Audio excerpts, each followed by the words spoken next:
One of the best anti-inflammatory herb is ginger. The rhizome or the underground stem that swell is a very tasty seasoning or food flavoring. I use it to flavor my milky green tea, and it tastes very good, especially with muscovado sugar. Here is how to make milky green tea with ginger. Please don't get confused. This episode is not about cooking. I just want to share this delicious drink that I enjoyed a lot. The following are the ingredients: 1 piece of green tea bag, 2 cups of water, a thumb-sized ginger crushed or pounded in mortar and pestle, which I did when making ginger milky green tea, 2 tablespoons of sugar, or depending on how sweet you want your tea, or 2 very small spoons of stevia if you're on keto diet, but muscovado sugar really brings out the taste of this tea. 1/2 cup of fresh milk or 1/4 cup of cream. In a stainless steel pot, put water, ginger, and tea. If the tea bag doesn't use paste to enclose the tea, then put the whole tea bag. If the manufacturer used paste, then open the tea bag and pour the tea granules in the pot.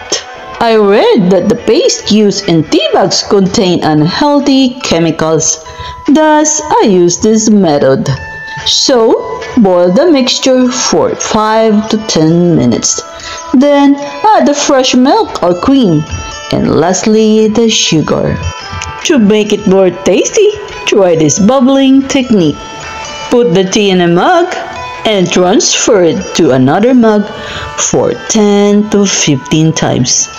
Now, sit and relax and enjoy your milky green tea. You can also put the muscovado sugar last after the bubbling process.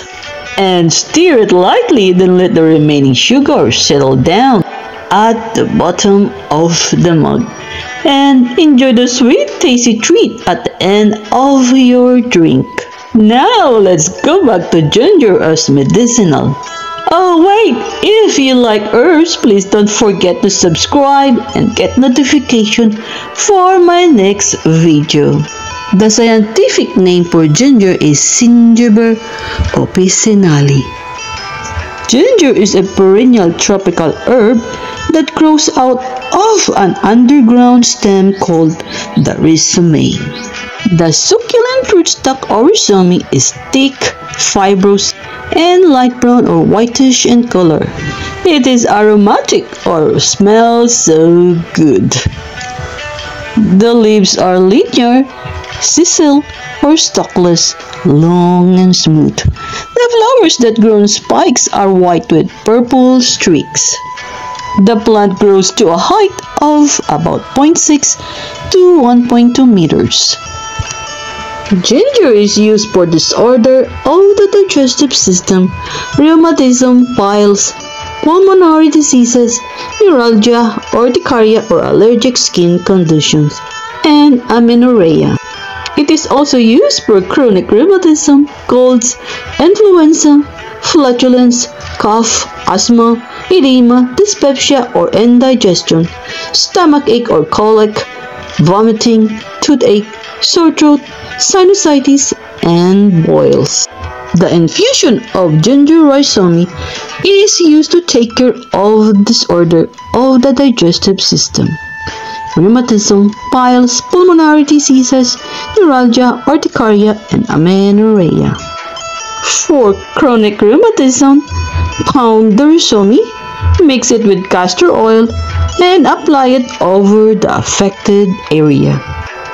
The infusion of ginger rhizome will also take care of colds, influenza, flatulence, cough, asthma, edema, dyspepsia, stomach ache, and vomiting.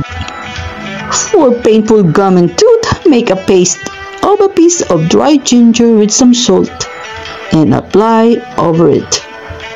To cure sore throat, chew a small piece of fresh ginger. Allow it to stay in the mouth for a while and swallow it slowly. If it's too acrid, it could be taken with a teaspoon of honey. For sinusitis, make a ginger tea and add eucalyptus leaves and inhale the steam.